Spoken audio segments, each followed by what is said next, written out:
Look closely at the people around you and you will notice a terrifying pattern. Most humans are not running their own lives.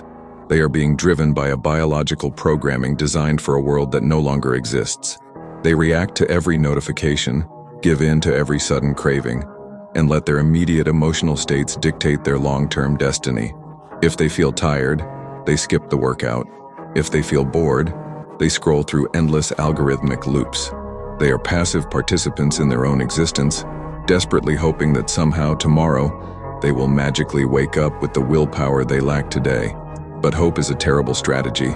In the brutal social laboratory of the White Room, a setting where human potential is optimized through absolute pressure and calculation, hope does not exist. There is only execution.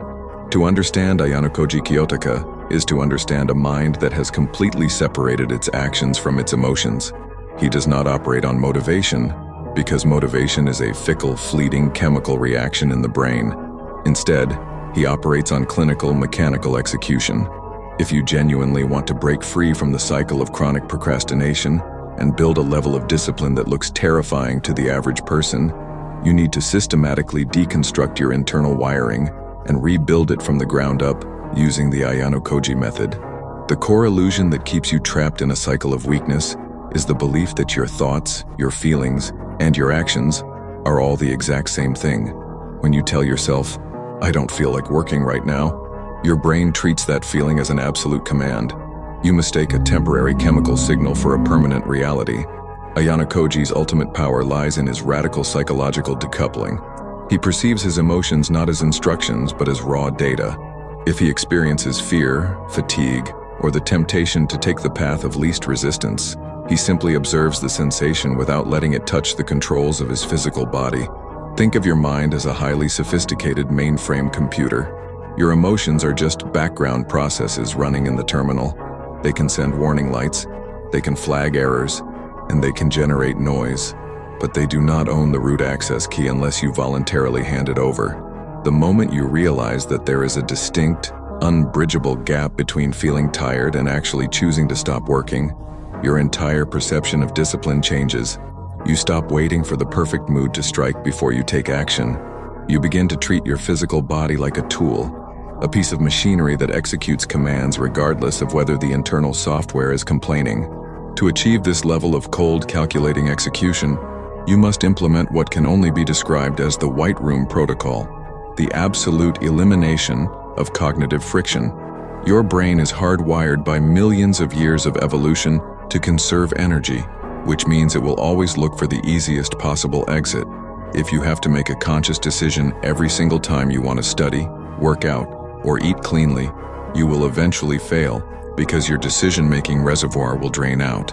The Ayanokoji method bypasses this entire vulnerability by removing choices entirely. You do not decide what time you wake up when the morning comes. That decision was already finalized the night before. You do not negotiate with yourself about whether you are going to finish your tasks.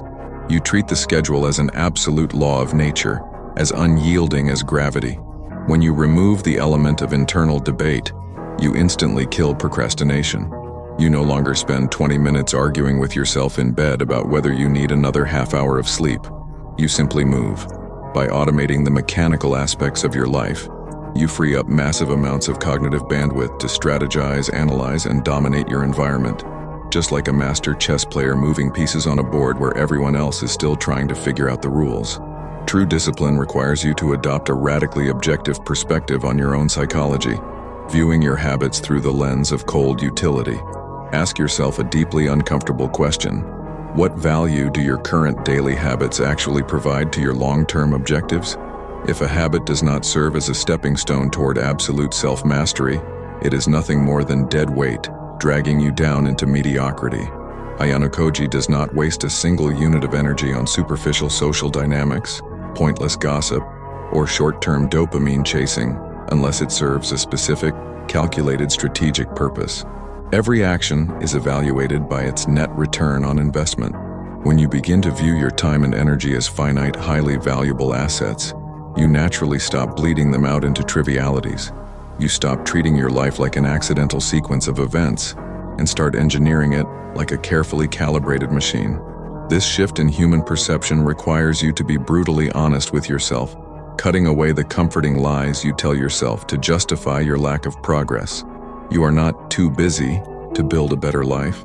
You are simply choosing to prioritize comfortable distractions over the difficult discomfort of growth. Ultimately, the highest form of discipline is not about punishing yourself or living a life devoid of fulfillment. It is about achieving absolute autonomy over your internal state. When you master the Ayanokoji method, you become completely immune to the chaotic fluctuations of the external world. It does not matter if the environment around you is falling apart, if the people in your life are reacting emotionally, or if the stakes are incredibly high. You remain perfectly centered, an island of absolute logic and calculated execution in a sea of emotional noise. You look at every obstacle not as an emotional crisis, but as a tactical puzzle waiting to be solved. By training your brain to decouple action from emotion, eliminating cognitive friction through ruthless automation, and evaluating every choice based solely on its long-term strategic utility, you fundamentally alter your trajectory. You stop being a pawn moved by the invisible hands of instinct and environment, and you finally become the player who dictates the entire game. The choice is entirely yours to make. You can continue to let your fluctuating emotions dictate your reality, or you can step into the room of absolute discipline and take complete control of your destiny.